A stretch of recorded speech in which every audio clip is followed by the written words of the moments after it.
In response to rant number 19, I had one YouTuber post a question that I get all the time. A request. Oh yeah? Define evolution. Well, I'm so glad you asked, because frankly, the evolutionists have made the definition of evolution as clear as mud. And I can't help but think it's deliberate.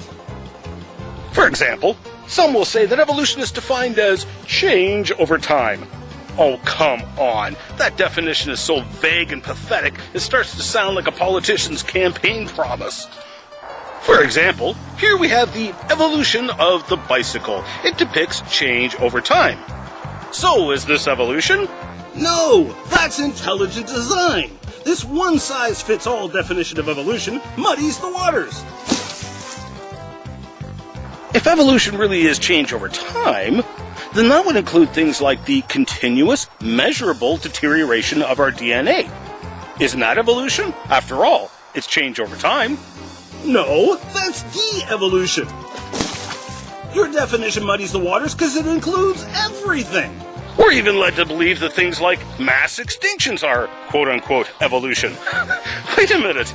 Mass extinctions don't help evolution one iota. Mass extinctions are a removal of genetic variation and a removal of species from the gene pool. It's the opposite of evolution. I have even had some people try and tell me that language is changing over time is evidence of biological evolution. That's right. See, things like the Inuit language did not have words for things like car, microchip, airplane, etc. Those words were then added to the language. The language changed over time. It evolved. Isn't that proof of biological evolution?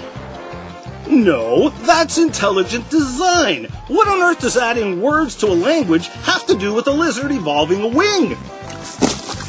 That's just muddying the waters. And you'll please notice it's not the creationists who are muddying the waters. Originally, some evolutionists, apparently in an attempt to make evolution sound more convincing, would point to changes and variation within dogs, as an example. They would point to these changes over time within the dogs and call it microevolution. A lizard evolving a wing, for example, would be considered macroevolution. So is microevolution evidence of macroevolution? No, that's variation within the species. They are all dogs. What does this have to do with a frog turning into a prince, such as evolutionary theory would have you to believe? I had one evolutionist write to me rejecting the idea of microevolution. He said, "What? That's like asking me if I believe in microgravity or macrogravity." Even creationists believe in variation of the species, so effectively what you're attempting to do with this vague definition of evolution is by even including creation as evidence of evolution. Microevolution is just another term to make evolution sound more convincing. It's just muddying up the waters. So what am I talking about when I refer to evolution? Well, it would be what most evolutionists call macroevolution. The idea that a frog turned into princes and university professors, a lizard grew a wing, amoebas over millions and millions of years gave rise to more and more sophisticated and complex organisms. It's the idea that life somehow magically arose from non-life via unguided natural processes. It's the onwards, upwards, gradual progression, not a loss or degeneration.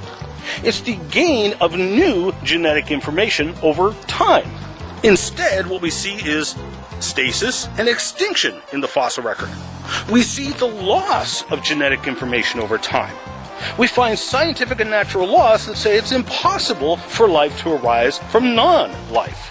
The onus for defining evolution really should be upon the evolutionists, not myself. Nevertheless, I hope that this rant helped clarify what I think evolution is, or more importantly,